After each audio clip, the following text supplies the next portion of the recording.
Bismillah, Assalamualaikum warahmatullahi wabarakatuh. Alhamdulillah, segala puji bagi Allah Tuhan semesta alam yang telah kembali mempertemukan kita dalam keadaan kuliah asinkronus atau online. Kemudian yang kedua kalinya, salam beserta salawat tak lupa kita kirimkan kepada beliau Rasulullah Muhammad Shallallahu Alaihi Wasallam.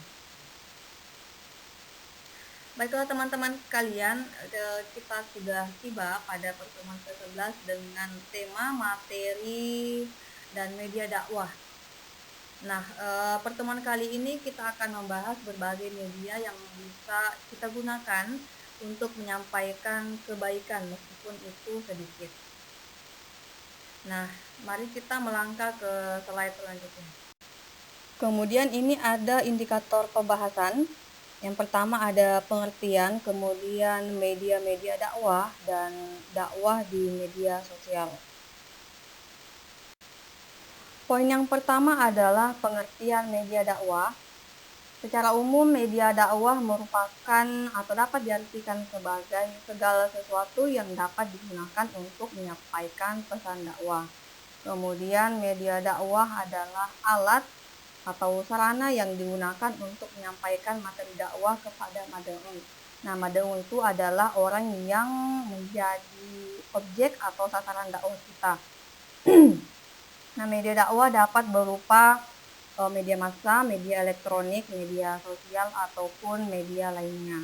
Nah, media massa ini seperti di majalah, kemudian di surat kabar. Nah, kemudian media elektronik bisa di televisi maupun di radio kalau masih ada radio dan bentuk-bentuk lain. Nah, sosial media, Facebook, Twitter, YouTube, TikTok, dan lain-lain sebagainya, dan ataupun media lain kalau masih ada. Selanjutnya di poin kedua adalah media-media dakwah. Nah, berikut ada beberapa contoh media dakwah yang dapat digunakan untuk menyampaikan kebaikan. Nah, yang pertama itu ada media massa. Nah, seperti yang telah saya sebutkan sebelumnya, contoh-contohnya itu ada surat kabar, majalah, radio, dan televisi. Nah, media massa ini memiliki daya jangkau yang luas dan dapat menjangkau banyak orang dalam waktu yang singkat. Jadi dengan adanya media massa, orang bisa melihat dan membaca terkait dakwah-dakwah yang telah disebarkan atau yang telah dituliskan oleh para dai maupun daiyah kita.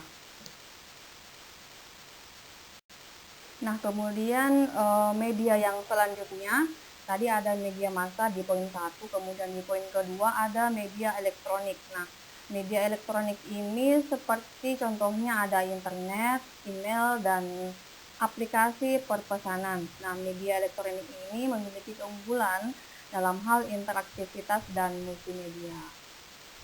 Seperti kayak Google Meet, kemudian Zoom. Nah, itu kan banyak para dai atau daiyah kita yang memanfaatkan media-media ini untuk menyampaikan risalah dakwah mereka. Nah, kemudian yang ketiga ada media sosial atau sosial media seperti Facebook. Kalau ada yang masih Facebook, kalau ada yang masih memakai Facebook, kemudian yang kedua ada Twitter yang sebenarnya sudah menjadi X namanya ya. Kemudian Instagram.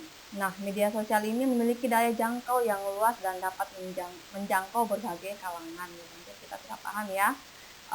Kalau di Facebook itu biasanya para orang tua yang atau old generation yang pakai, kemudian di Twitter itu di semua kalangan, dan Instagram ada para anak-anak muda yang memakai. Makanya dikatakan bahwasanya media sosial dapat dijangkau oleh semua kalangan karena media sosial itu banyak dipakai. Kemudian yang keempat, media lainnya seperti ceramah. Oh ya, yang ini media yang lain itu pertemuan secara offline ya.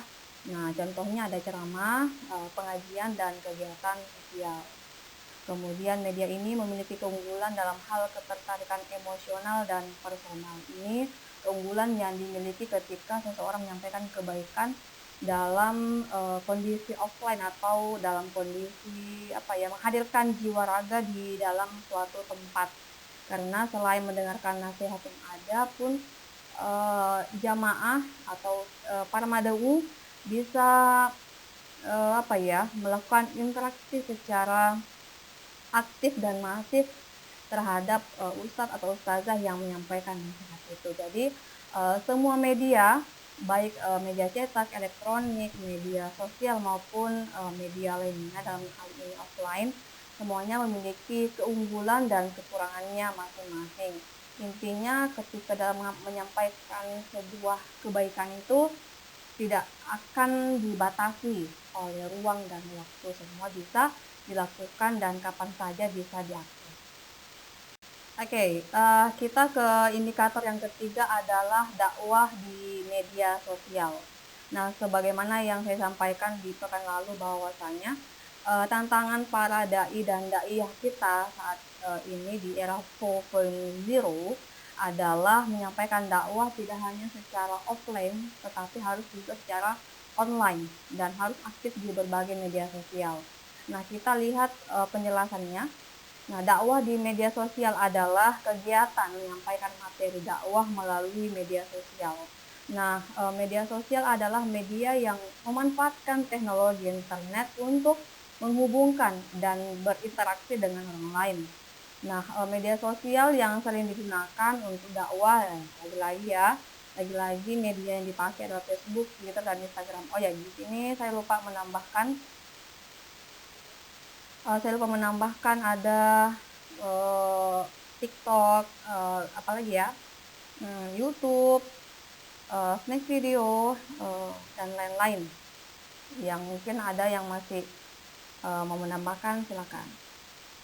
Oke, ini ya media yang pertama, ada X media atau X Twitter. Nah, Twitter ini merupakan media sosial yang dapat digunakan untuk menyampaikan materi dakwah. Nah, Twitter memiliki keunggulan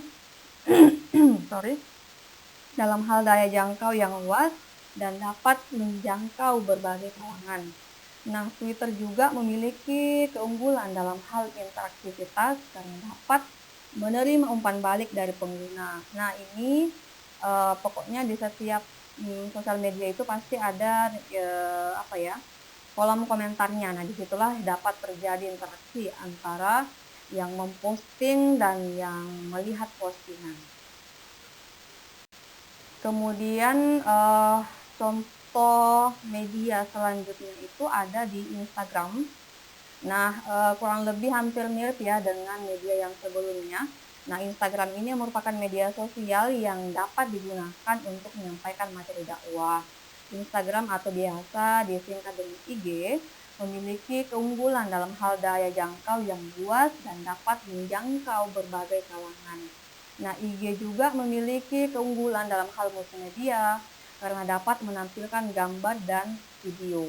Jadi masing-masing media itu ada keunggulannya, tergantung para netizen mau pakai yang mana, kan senyamannya.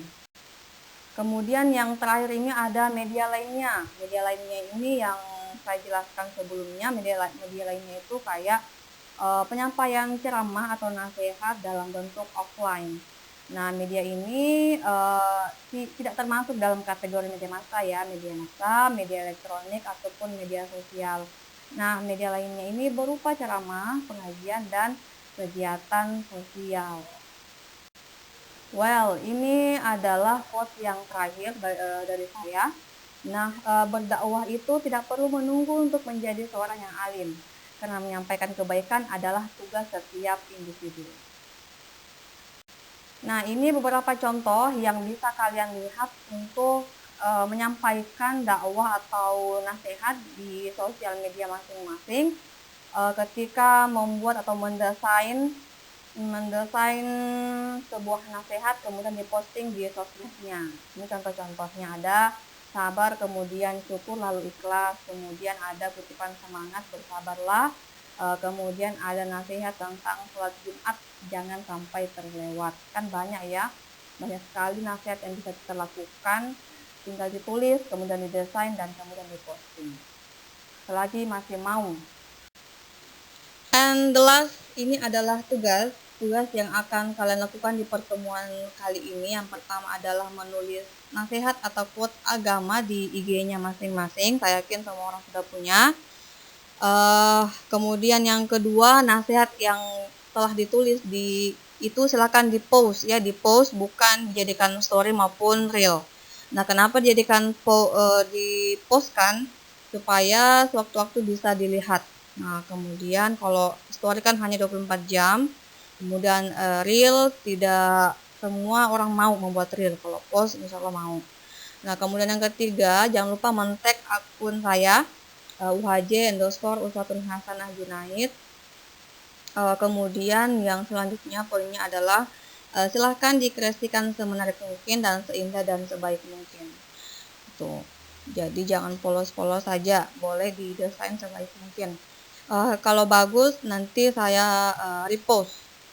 Kemudian jangan lupa, ini yang paling penting ya, jangan lupa karena saya mengajar itu bukan cuma di satu kelas di semester 5, tetapi ada beberapa kelas. Kalau tidak jelas siapa namanya dan kelasnya, nah ini tidak akan saya hitung. Jadi harus memperjelas formatnya, ada nama kemudian kelas.